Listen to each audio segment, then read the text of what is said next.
We welcome you now to the carrier training session for the Schlumberger Transportation Management System for North America gating events.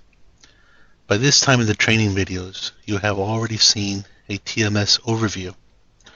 We have also gone in detail about the tender management within the TMS, which is either to accept a tender or to decline the tender. As we move forward in the business process for the TMS, we will now focus our attention into the gating events, also known as shipment execution. We will take note from the gating events management process flow. Then we will take you into the application itself on how to submit the gating events. We will then focus as next steps and invite you to further consider the following training video, which is related to invoice management. Let's focus now on the gating events in the TMS. As you would note, the gating events are execution of the shipment. From a high-level standpoint, there are 4 gating events which we are encouraging all carriers to submit. Let's take a look from the business process side what that actually means. In a previous training video, we showed you how to accept a tender. Now, for all the tenders that you have accepted, we are now focusing our attention to executing of that shipment into the TMS by submitting gating events. From a process standpoint, what this means is you will be giving a field or a calendar on where to submit the date and timestamp of when your truck has arrived to the Schlumberger facility for pickup, and also a date and timestamp of when your truck has departed the pickup facility and is now en route to the destination location.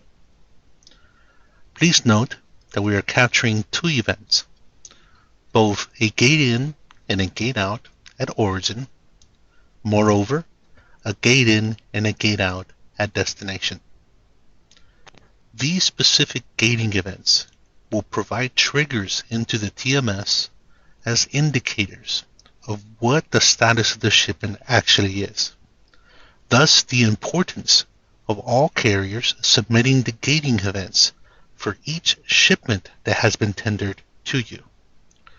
We also like to draw attention that from the systemic side or the automation side of these gating events, for those carriers whose contracts provide a detention or a demurrage calculation both at loading, unloading, at origin and destination, the TMS will be automatically calculating and placing these costs in the invoice or the electronic invoice the TMS will be producing. We will look into that detail on the invoice management training video. For all practical purposes now, what we need to focus our attention to is the gating events process within the TMS.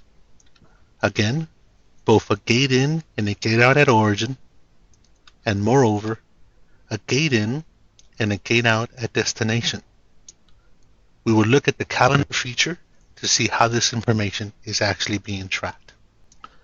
Let's continue with the gating events demonstration. We are now in the TMS carrier portal. For all the shipments, as we have discussed, that have been tendered and accepted by the carrier, we are instructing all carriers to please submit the gating events for that specific shipment. This is done in the event entry screen. As we simply click on the event entry, we can blindly search for all of the shipments that are in the tender queue for gating events by simply sitting first. Or if you remember, in our tender acceptance training video, we used the carrier reference of CR 1, 2, 3, 4, and 5. We can look for this specific shipment to enter the gating events. If you notice, our carrier reference number is related or associated to this particular shipment ID. If we move our browser a bit to the right, we will notice that we have a gate in at origin field, a gate out at origin field. Moreover, there is an origin delay reason field in case there are any delays at origin that the carrier feels need to be communicated to Schlumberger. And again, a gate in at destination and a gate out at destination, along with its subsequent destination delay reason code. Let's look at how we enter the actual gating events. By simply clicking on the field, there is a gate in at origin and a precise calendar that comes. If you need to change the time, you will select the time first, then select the date. For all practical purposes of this demonstration, I will simply select today's date and time and hit OK. You will notice on the screen that it is highlighted in blue. The date and time has been selected. If we now select a gate out at origin, you will also note that the original gate in at origin has now been highlighted to yellow for a very specific reason. Let's simply select the gate out at origin by its calendar. I will select today's date and time and hit the date and further hit OK. At this point, the TMS is allowing the carrier on the carrier portal to know what changes they have made, and thus it is highlighting to yellow as you move on to the process. To save this information, we will simply use this Save All Changes in the form of an icon of a 3.5 floppy disk and simply hit the Save button. You will notice that the changes have been made to this particular shipment ID and simply hit Close. You may have also noticed that our transit status is now this green triangle. This simply means that the shipment is en route. In our training material, we will provide all carriers what these indicators actually mean. For all practical purposes, we will only focus on 3. If you may have remembered, the original indicator was simply a green check mark.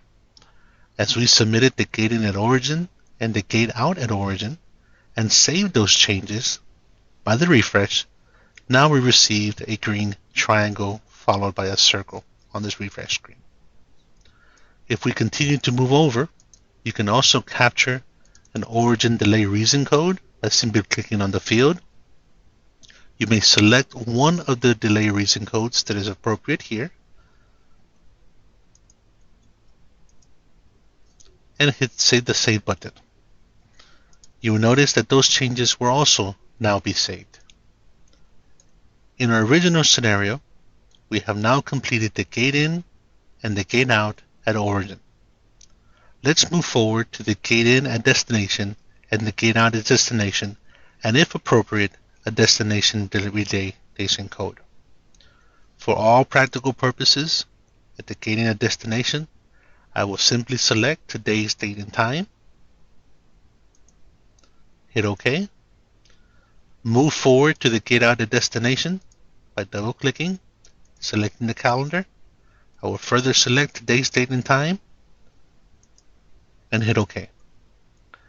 For this scenario, I will not place a destination delay reason code, but it is simply as simple as clicking on the field and selecting an appropriate one. Once you have noticed that the yellow highlight and the blue are still visible, you want to save all changes that you have made to this.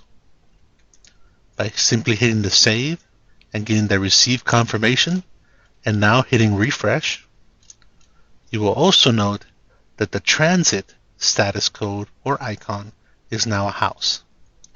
These are the processes that one takes in successfully submitting the gating events in the application.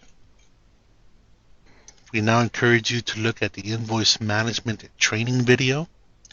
Please note that this is a very important topic. The submission of the gating events is a prerequisite for the TMS automatically creating an electronic invoice. For all the shipments that have been tendered for a carrier and the carrier has successfully submitted the gating events, within 24 hours, the electronic invoice will be created.